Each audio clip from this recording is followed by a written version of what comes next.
Jadi kita akan coba berikan beberapa prinsip penting mengenai masalah ini sebelum kita menjawab pertanyaan yang belum sempat untuk dijawab. Ya, kalau ada rumah tangga bermasalah, itu adalah satu perkara yang umum. Mengapa? Ya, kita akan tidak ada masalah kalau kita sudah berada di dalam kubur. Sementara kita masih ada di dunia ini, maka kita akan selamanya ada masalah. Ya. Namun prinsip yang sangat penting ialah seperti yang telah dibacakan tadi dalam Efesus 5 ayat 22 sampai 25. Ya. Yaitu, hai istri, tunduklah kepada suamimu seperti kepada Tuhan. Nah, sering orang itu salah, tunduk kepada suami itu seperti dia diktator, tapi ini tunduk kepada suami seperti pada Tuhan. Katanya sebab suami adalah kepala atas istrinya, sama seperti Kristus pun menjadi kepala atas jemaat, dan ia sendiri juga raja penyelamat bagi jemaat yang menjadi tubuhnya. Jadi ini satu hal yang sangat penting sekali. Jadi yaitu jemaat itu kan tunduk kepada Kristus. Demikian juga seharusnya kepada suami, istri untuk tunduk dalam arti memberikan penghormatan. Bukan berarti bahwa itu menganggap seperti bos, ya, tetapi ya menghormati akan dia. Tetapi suami, ya kasihlah istrimu. Ya, kenapa? Karena wanita memang senang untuk dikasihi, ya. Dan dibutuhkan untuk dikasihi. Jadi ini satu perkara yang sangat penting. Jadi satu perlu untuk dihormati, satu perlu untuk dikasihi. Ya. Ya, sama seperti Kristus mengasihi jemaat serta mengorbankan dirinya untuk jemaat itu. Jadi suami itu harus rela untuk berkorban demi istrinya itu. Dan ini sering tidak diingatkan, tidak dilakukan, tidak dipraktekkan. Jadi ini adalah dasar daripada keluarga yang sehat. Oke, nah sekarang kita coba lihat bagaimana masalah keluarga zaman now. Ya. Yang pertama kita lihat bahwa anti budaya Kristen. Dan apa yang dimaksud dengan anti budaya Kristen ialah misalnya budaya kekristenan kan mengajar supaya ada proses di dalam pernikahan, yaitu misalnya dia sudah dewasa, meninggalkan orang tuanya, bersatu dengan istrinya, yaitu mempunyai hubungan pernikahan yang resmi, apakah dalam pernikahan gereja ataupun sipil, baru menjadi satu tubuh. Tetapi anti budaya kekristenan, mereka banyak yang sudah satu tubuh sebelum melalui proses yang sebenarnya. Jadi itu yang menimbulkan banyak masalah sebab adanya kekurangan kepercayaan dalam keluarga. Dan kemudian kita lihat bahwa anak itu belum bersedia, ya. Jadi kadang-kadang mereka karena masih muda, masih jadi akhirnya tinggal dengan mertua, dengan ini persesuaian tidak bisa dilakukan dengan baik sebab terlalu banyak yang harus disesuaikan. Istri harus menyesuaikan kepada bapak mertua, ibu mertua. Kalau mereka ikut jalur advis atau nasihat daripada Alkitab, maka mereka akan hidup tersendiri, dan dengan hidup tersendiri itu persesuaian lebih gampang sebab hanya satu dengan satu. Jadi inilah yang menjadi masalah keluarga zaman now. Anti budaya Kristen juga termasuk banyak orang yang hidup bersama-sama dengan tanpa menikah. Itu adalah satu perkara yang tidak tepat. Baik, yang berikut misalnya masalah perceraian, terlalu sibuk, kehilangan figur ayah dalam keluarga sebab ayah sudah keluar cari uang dan tidak mau bersama-sama satu kota dengan ibunya, dan akhirnya sebab tidak ada figur ayah, anak itu jadi lost, kehilangan, ya. Kemudian kurang disiplin, orang tua tidak memberikan teladan dalam disiplin. Sedangkan kita sudah pelajari bahwa anak-anak itu belajar by modeling. Kalau dia lihat orang tua begitu, ya dia pikir begitulah mesti kehidupan ini. Kemudian kurang berkomunikasi, kadang-kadang ada banyak masalah komunikasi dan kita sudah membahas ini berulang-ulang, kemudian mungkin kalau ada pertanyaan sebelum ini kita akan jawab kembali. Kemudian pengaruh daripada negatif daripada media. Jadi apa yang terjadi dengan pengaruh negatif itu adalah misalnya begitu ketemu langsung jatuh cinta, kemudian langsung ada hubungan intim. Banyak sekali yang menyebabkan orang itu merasa bahwa itu adalah tidak masalah. Oleh sebab apa? Sudah terlalu biasa untuk ditonton. Ya. Kemudian kita lihat juga mengenai kecanduan. Nah, kita sudah lihat bagaimana kecanduan itu akan merusak, ya, sebab dengan minum-minuman keras dia tidak bisa berpikir dengan baik dan dia punya komunikasi dengan istri ataupun anak itu sangat kejam, ya, mau dipukul, mau ditendang semua. Jadi ini adalah pengaruh daripada narkotika yang membuat masalah pada keluarga zaman now. Dan kecanduan mestinya bukan hanya masalah narkotika ataupun juga obat bius, artinya merokok ataupun juga minum-minuman keras. Tapi bekerja juga terlalu banyak menyebabkan, atau sering mau shopaholic, ya, itu juga merupakan jadi masalah dalam keluarga.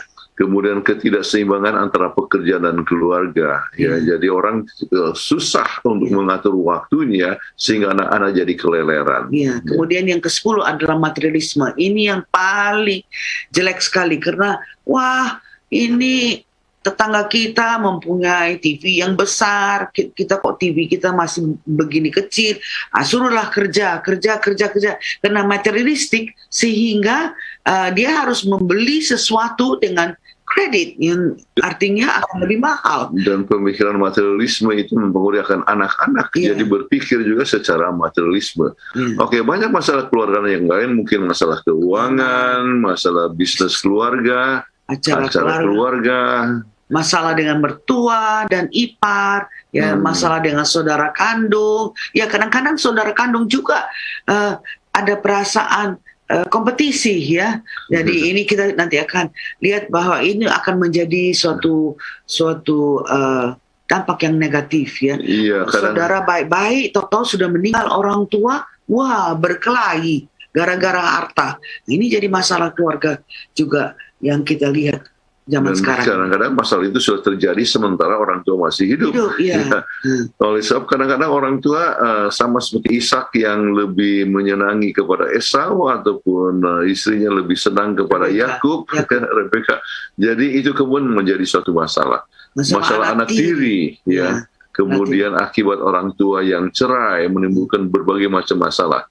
Jadi solusi untuk memecahkan keluarga, ya, ada beberapa prinsip penting di sini sebelum kita menjawab pertanyaan yang sudah masuk. Ya, kita harus tetap tenang. Memang ini susah untuk dikerjakan, tapi kita bisa lakukan dengan pertolongan Tuhan. Walaupun salah satu marah sekalipun, tetap tenang. Kesampingkan emosi, ya. Jadi kalau misalnya seorang marah kemudian dihadapi lagi dengan emosi, maka terjadilah perang di rumah tangga. Perang dunia ketiga. Jadi hal yang sangat penting, tetap tenang dan kesampingkan itu emosi. Kemudian jangan potong seorang yang sedang bicara karena belum selesai dia menyatakan dia punya maksud pembicaraan, sudah gini. Jadi akhirnya salah konklusinya. Jadi dengar dengan baik-baik baru memberikan tanggapan. Kemudian mendengar dengan aktif dengan apa yang dibilangnya dan mengerti apa yang dimaksudkan. Maksudnya mendengarkan dengan aktif itu jangan sambil baca koran, gini. Tapi mendengar aktif itu kita harus ada eye contact dan kita bisa dengar dengan telinga kita supaya kita bisa mengerti. Kalau nggak sebab komunikasi adalah salah satu cara yang terbaik untuk menjalin hubungan keluarga. Jadi pendengaran aktif termasuk mengatakan, misalnya memberikan respons, ya, saya nggak pernah tahu itu, ya, gitu. Jadi ada sesuatu perkara yang coba memberikan sambutan kepada apa yang dikatakan. Jadi yang berbicara merasa bahwa dia dihargai, ya. Merasa juga bahwa dia mengerti dan dia dengar dengan secara tubuh dan pikiran, ya. Ya. Pastikan masing-masing mengerti apa yang dimaksudkan dengan bertanya. Boleh tolong jelaskan lagi apa yang dimaksud ini? Jadi sebab tidak selamanya yang dikatakan oleh istri itu dia mengerti, ya. Kadang-kadang beristri maksudkan ini, kemudian pengertiannya yang berbeda. Jadi perlu diperjelas ya. Ya. Ya. Ya, kemudian komunikasi dari segimu dengan jelas dan penuh kejujuran. Jadi kita biarpun kita sakit hati, kita bisa menyatakan itu dengan I statement. Sudah kita pelajari selama ini bahwa itu yang terbaik. Ya. Ya. Jadi I statement dalam kekecewaan tetap katakan ya saya sedih ya. Saya merasa kecewa. Saya merasa kecewa dengan apa yang terjadi ya. Misalnya janji yang sudah selama ini dikatakan tetapi ternyata tidak terpenuhi, saya kecewa. Jadi tidak menuduhkan kamu ini keterlaluan, hanya ngomong saja, janji melulu. Itu menimbulkan berbagai macam masalah yang lain. Dan kita sudah juga terangkan bagaimana jangan pakai itu kata never. Kamu sih nggak pernah dengar, kamu sih ini. Ya, tapi kalau kita bilang, saya sangat kecewa ya, sebab saya sudah bilang ini berulang-ulang kali kok masih terus dikerjakan. Nah, jadi dia pun bisa mengerti bahwa dia telah membuat satu kesalahan yang mengecewakan pasangannya. Kemudian konfirmasikan kasih sayang dan saling memaafkan. Ya. Jadi tetap maafkan ya, apa yang telah dibuat aku tetap mengasihi engkau. Ya. Jadi walaupun ada satu kekecewaan, tetapi kasih itu tetap dinyatakan dan selalu siap untuk memaafkan. Terus kemudian cari solusi yang diterima kedua belah pihak ya. Jadi tapi ingat perceraian bukanlah satu solution. Ya. Jadi cari dengan melihat mana yang keuntungannya paling banyak, kemudian kerugiannya yang tersedikit. Ya. Jadi saat yang sama boleh diterima oleh kedua belah pihak. Baik, ingat satu Mazmur 127 ayat 1. Kalau bukan Tuhan yang membangun rumah, sia-sialah tukang-tukangnya bekerja. Kalau bukan Tuhan yang melindungi kota, sia-sialah para pengawal berjaga. Jadi memang rumah tangga yang berdasarkan Alkitab adalah rumah tangga yang amat berbahagia. Jadi rumah tangga yang dibangun dengan dasar kehadiran Tuhan di dalam rumah tangga. Ikuti prinsip-prinsip Alkitab. Ya. Jadi itu adalah hal yang kita coba berikan introduction, artinya pendahuluan. Dan sekarang kami kembalikan kepada Leo dan Fitri untuk membawakan pertanyaan-pertanyaan yang telah datang dari pemirsa.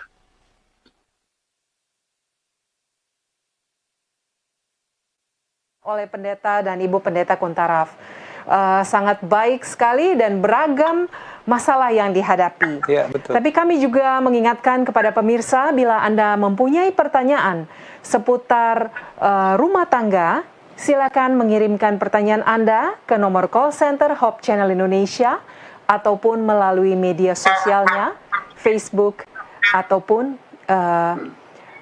YouTube. Silahkan meninggalkan komentar Anda di pertanyaan Anda di kolom komentar. Baik, kita akan langsung saja masuk ke pertanyaan pertama, pendeta dan ibu pendeta. Saya akan bacakan langsung.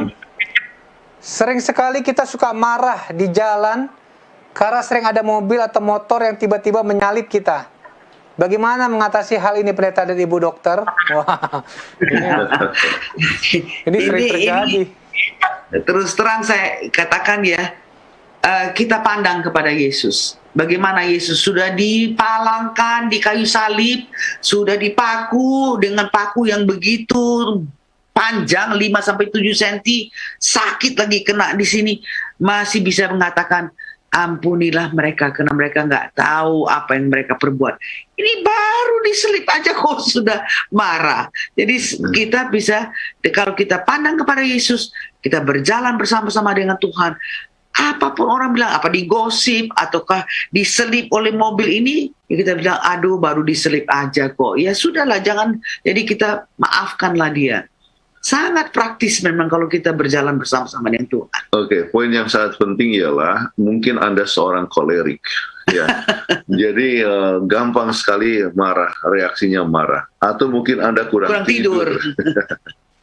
Atau terlalu banyak makanan-makanan yang datang dari hewan. Ya, jadi kecenderungan artinya adrenalin yang banyak dalam tubuh dan sebagainya sehingga mudah untuk tersinggung. Oke, jadi untuk itu ya maka perlu ingat beberapa prinsip yang sangat penting. Ya, untuk coba memperkembang artinya hubungan komunikasi dengan Tuhan, ya, setiap hari termasuk waktu membawa kendaraan, ya.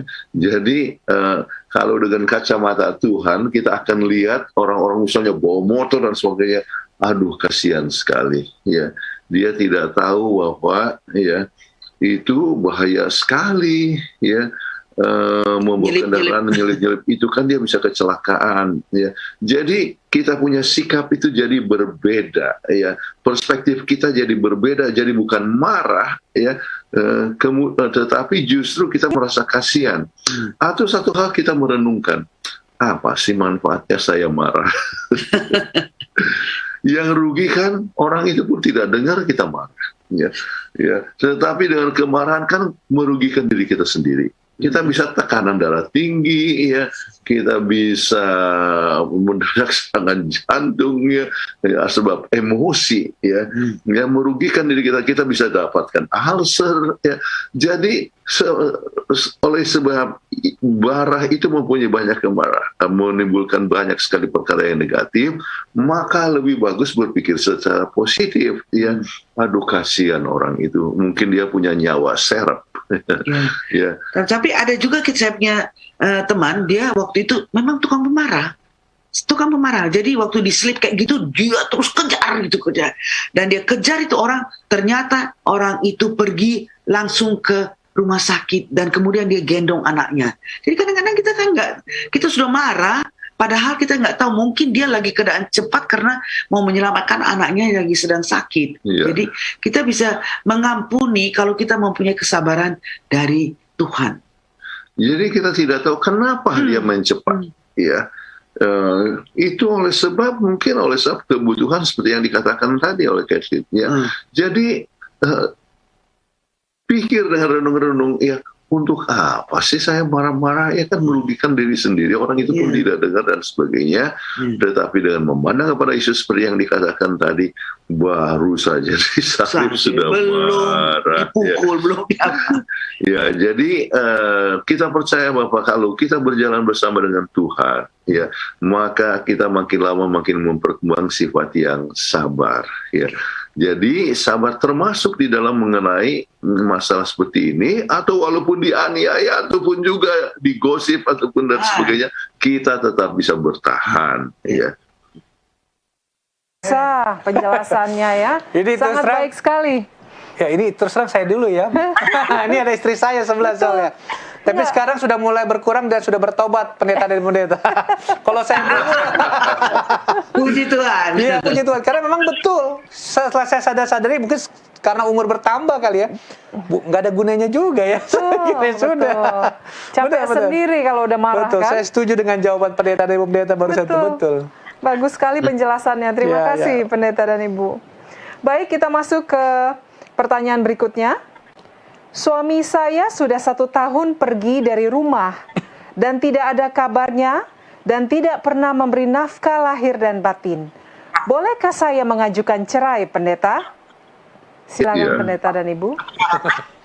Kita tidak mengetahui apa yang terjadi dengan dia, ya. 1 tahun tinggalkan rumah, kalau seandainya itu sudah hidup bersama dengan seorang wanita lain, artinya sudah melanggar hukum yang ke-7, ya, maka dia mempunyai, jadi Anda mempunyai hak untuk mengajukan perceraian, ya. Tetapi kalau misalnya Anda belum tahu, ya mungkin saja dia sedang mencari pekerjaan di tempat yang lain, ya. Seharusnya cari pekerjaan akan memberikan komunikasi dan baik, ya. Dan juga harus memberikan perhatian kepada keluarga, ya. Namun sementara itu masih belum jelas, maka masih belum Anda tidak perlu atau tidak boleh mengajukan untuk perceraian, ya. Jadi harus jelas dulu kenapa dia pergi, ya, dan ada di mana, ya, apa sebabnya. Sebab apa yang dikatakan oleh Alkitab, hanya kalau ada perzinahan atau pelanggaran hukum yang ke-7, maka itu yang memungkinkan untuk suatu perceraian. Baik, pendeta dan pendeta untuk jawabannya. Yang berikut pertanyaannya, ada seorang anak yang suka dengan hobi seperti olahraga tertentu. Ia ingin menjadi seorang atlet profesional. Namun ini akan membatasi dia karena kompetisi-kompetisi sering terjadi di hari Sabat. Bagaimana langkah orang tua dalam mengambil sikap atas kasus ini? Notes, agar tidak terkesan menjadi family denial kepada anak tersebut. Oh, silakan pendeta Ibu Pendeta. Ini satu poin yang sangat penting sekali, ya, bahwa kita membimbing akan anak-anak sesuai dengan minat dan bakat, ya. Nah, sekarang dia berminat, ya, mungkin juga dia punya bakat, ya. Namun tidak semua minat dan bakat itu, ya, berlaku kepada seorang yang mempunyai suatu agama atau iman yang tertentu. Ya, jadi ada batasan-batasan. Jika kalau misalnya satu kegiatan itu bisa akan selalu menyebabkan ada latihan atau apa yang dilakukan pada hari Sabtu, ya, dan dia yakin bahwa hari Sabtu itu adalah hari di mana ia harus beristirahat. Nah, maka mungkin dia harus memikirkan, ya, akan solusi yang lain. Ya, jadi misalnya tetap melakukan satu kegiatan itu pada hari yang lain. Jadi pada hari Sabat itu dia tetap mempunyai kegiatan ibadah, tetapi dia tetap mempunyai hasil yang baik, ya, oleh sebab mengadakan suatu pelatihan yang ia telah lakukan, ya, pada hari yang lain. Sehingga mungkin pelatih akan katakan, wah, kita tidak bisa berjalan mengadakan ini permainan sebab ini anak ini bagus sekali. Kita banyak dengar bagaimana mereka justru menggantikan hari pelatihan demi seorang anak ini yang benar-benar bagus sebab anak ini mengikuti ibadahnya. Oke.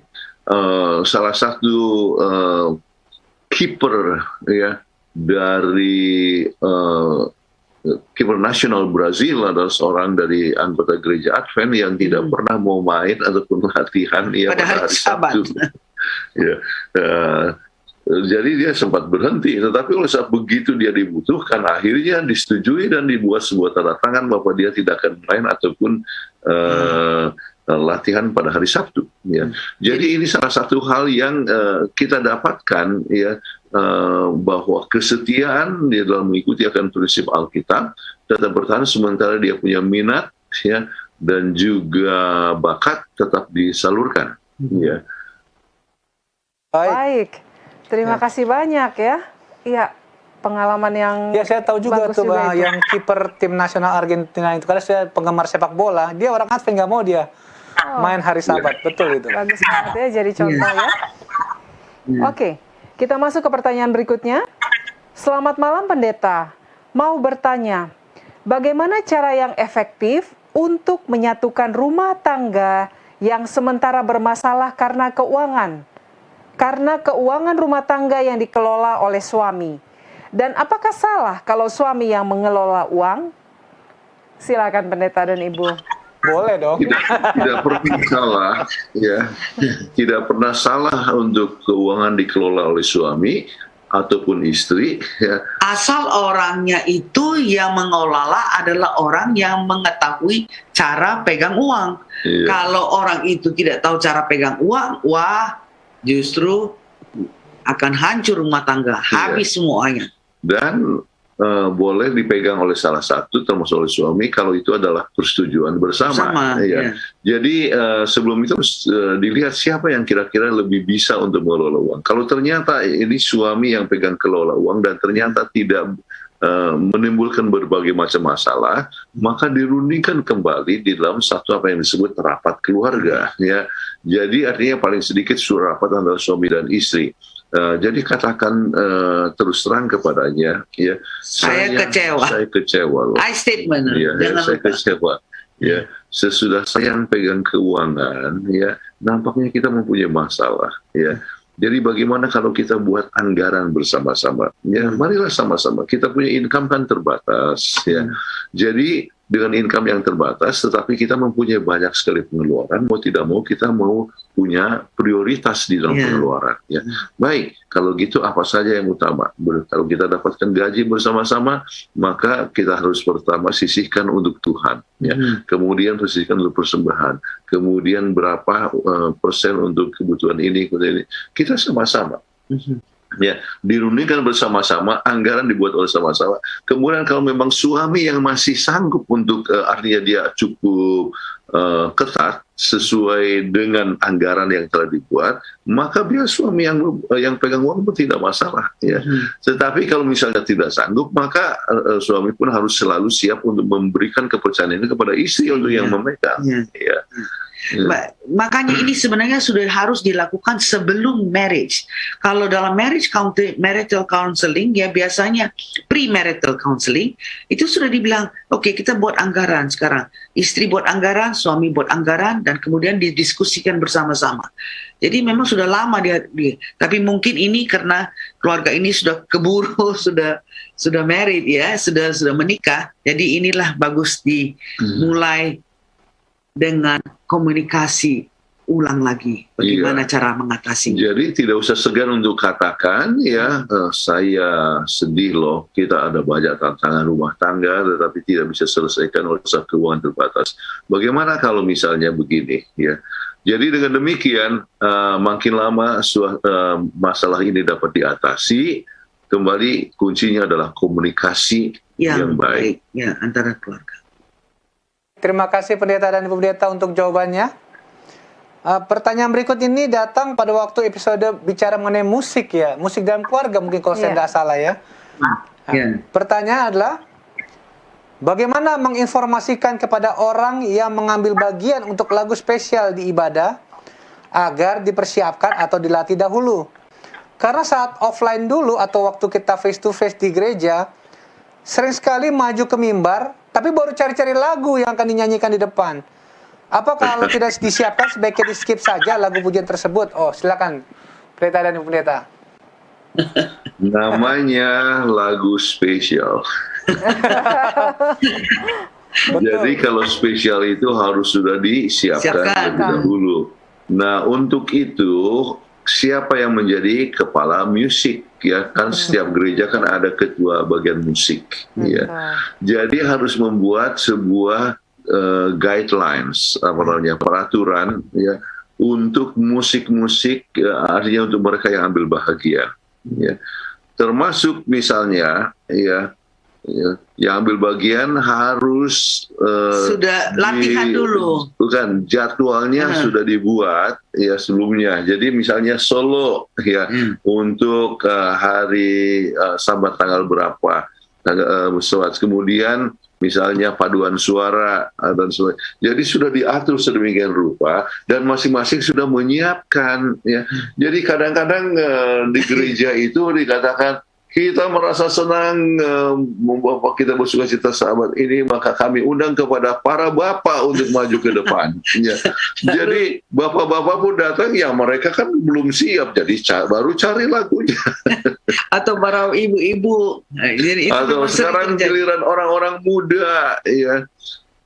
Itu adalah hal yang harus dihindarkan, baru menunjuk ya di mimbar. Pada saat itu. Pada saat itu. Harus dibuat jadwalnya dan masing-masing sudah harus melatih lagunya ya dan diberikan penghadapan untuk kemuliaan bagi nama Tuhan. Jadi kalau misalnya tidak disiapkan dengan baik, misalnya trio mendadak diundang untuk menyanyi padahal tidak siap, ya akhirnya bisa false ya, out of sakit kuping orang. Jadi orang rasa apa namanya, jadi tidak memberikan kemuliaan bagi nama Tuhan. Kalau memberikan kemuliaan bagi nama Tuhan, maka itu harus disiapkan dengan baik ya. Jadi orang rasa terberkati. Kalau misalnya orang justru ketawa ya oleh sebab tidak harmonis, tidak harmonis ya. Salah satu akhirnya jadi seperti solo di tengah-tengah trio. Itu tidak memberikan kemuliaan bagi nama. Jadi harus belajar dari ini the voice of family. Ya, ini keluarga Sumampau bagus sekali nyanyiannya. Baik, terima kasih pendeta. Jadi memang semuanya harus dilatih, dipersiapkan ya, pendeta dan saya setuju kok.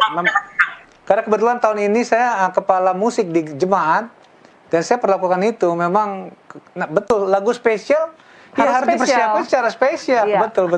Tidak mendadak ya. Ya, baik, terima kasih pendeta. Baik, pertanyaan berikutnya masih mengenai musik. alat musik apa yang sesuai digunakan dalam keluarga dan jenis musik yang bagaimana yang dapat digunakan untuk keluarga Kristen? Silakan pendeta dan ibu.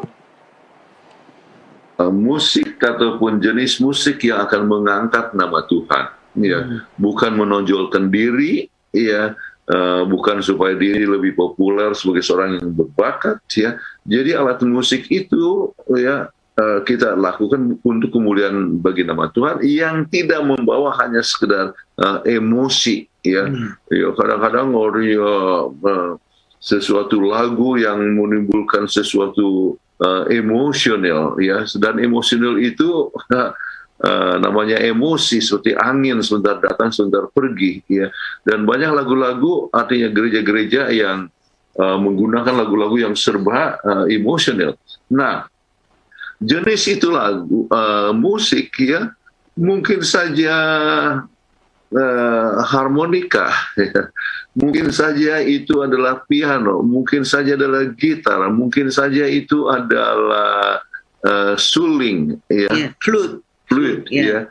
Apa saja yang memberikan kemuliaan bagi nama Tuhan dan orang yang bisa menjamahkan, ya, hati para pendengarnya, daripada pembaca, ya. Jadi kan orang pikirkan, wow, gitar katanya, wow, tidak cocok di gereja. Tetapi kita bisa dapatkan orang lain yang menyanyi lagu gitar yang namanya dengan nada yang menyentuh akan hati kita, ya. Jadi setiap orang ambil musik harus memikirkan apa yang dia dapat buat untuk memuliakan nama Tuhan. Oke. Jadi alunan, ya, musik yang dapat menjamah hati, mengangkat jiwa kita, itulah yang diharapkan, ya, diadakan di setiap gereja. Jadi apapun itu alat musik, apakah itu klarinet, apakah itu trompet, apakah piano, apakah itu gitar, jadi bukan salah alat musiknya, tapi salah pemainnya. Kalau pemainnya itu bisa memainkan lagu sehingga bisa mengangkat jiwa kita kepada Tuhan, itu bagus. Tapi kalau membuat emosional sampai lompat-lompat sampai wah di stage itu seperti kayak kesurupan, nah itu sangat-sangat degrading, ya. Iya. Dan kami pernah lihat itu, ya, kami diundang oleh satu gereja di Jakarta, ya, kemudian wah, dia loncat-loncat yang nyanyinya. Dari stage itu dia lompat sampai ke bawah, kita bilang waduh, ini mah betul-betul rasanya kita menyeramkan juga. Jadi ingatlah lagu-lagu yang uplifting. Apapun alat musik itu bisa dilakukan. Sedangkan drum bisa dilakukan dengan baik, ya, yang bisa bikin supaya orang itu bisa tertib, ya, dengarnya. Terima kasih pendeta dan pendeta untuk jawabannya. Pertanyaan berikut kita kembali ke masalah keluarga yang sehari-hari. Bagaimana Pak Pendeta dan Ibu jika tabungan untuk anak sekolah dan keluarga dikasih ke saudara yang tidak menikah dan saudara meninggal karena COVID-19? Suami menggunakan uang tabungan tersebut untuk mengurus perceraian dan buat dia menikah kembali. Waduh, kasihan sekali. Silakan Pendeta dan Ibu Pendeta jawabnya. Ya, ini perlu family consultation lagi nih nampaknya. Ini adalah satu hal yang artinya perceraian tidak menjadi satu pemecahan satu masalah. Ya.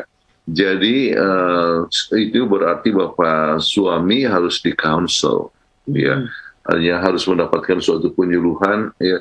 Sebab kenapa dia pikir bahwa dia akan lebih berbahagia dengan istri yang kedua, oke. Tetapi penelitian menunjukkan bahwa perceraian itu justru lebih besar pada perkawinan yang kedua dan ketiga. Yang tertinggi justru perkawinan ketiga, perkawinan kedua, ya. Jadi lebih sedikit. Jadi jangan berpikir, katakan kepada saudari ini, ya, katakan kepada suami daripada yang punya problem tersebut, dipikirnya, ya, dengan menikah kepada orang yang kedua itu akan lebih berbahagia. Tidak, ya. itu tidak demikian. Tetapi kita harus mencari satu solusi, ya. Kalau ada suatu masalah, tidak ada keluarga yang tidak ada masalah, ya. Tetapi dengan kasih sayang satu sama lain dan hubungan dengan Tuhan, maka ya segala masalah itu dapat diselesaikan dan rumah tangga tetap utuh. Sebab banyak problem yang terjadi oleh sebuah perceraian, apalagi ini sudah punya anak, ya, sampai sudah ada tabungan untuk pendidikan anak, ya. Jadi kasihan sekali anak-anak itu, ya, dan masa depan daripada anak itu. Kadang-kadang orang yang keluar daripada keluarga bercerai sering mendapatkan kesukaran untuk mendapatkan jodoh, ya. Dan mereka kadang-kadang trauma terhadap kehidupan, sebab ya bapak mama bercerai, bergaduh selalu tiap-tiap hari. Wah, saya pun nggak maulah hidup kayak gitu. Buat apa hidup itu hanya untuk bertengkar-tengkar aja? Jadi tidak mau menikah sama sekali. Sebab ingatlah bahwa sedangkan identical twins, ya, satu kembar identik yang berasal dari satu ovum masih punya banyak perbedaan. Apalagi kalau datang dari keluarga yang berbeda backgroundnya, selalu pasti ada masalah. Jadi biarlah masalah itu bisa justru diselesaikan dengan baik supaya bisa aman keluarga ini. Dan bukan hanya itu, kami ingin katakan bahwa hubungan itu bertumbuh melalui masalah. Jadi kalau ada masalah, ya, bahkan ada seorang yang menyanyi, ya, dengan judul artinya jangan lalaikan, jangan tinggalkan masalah, jangan sampai masalah itu jauh dari kami, ya. Kalau masalah itu membuat kami lebih dekat kepada Tuhan. Don't spare me troubles, it brings me closer to thee. Ya. Jadi masalah membuat kita dapat lebih bertumbuh dalam hubungan dengan Tuhan dan hubungan satu sama lain, ya. Jadi berterima kasih untuk suatu masalah, tapi jangan tinggalkan, ya, itu masalah tanpa diatasi. Jadi saya percaya bahwa kita dapat tetap bertumbuh dan boleh tetap bertahan walaupun banyak masalah dalam keluarga. Tidak harus berpikir tentang perceraian. Ingatlah, pakailah I statement dengan katakan, saya merasa sangat kecewa kok sampai ini anak sekolah punya tabungan diambil untuk ini. Jadi biar dengan diskusi bersama-sama memakai I statement bisa menyatakan perasaannya supaya suami itu bisa mengerti dan kemudian bisa mendapat jalan keluarnya.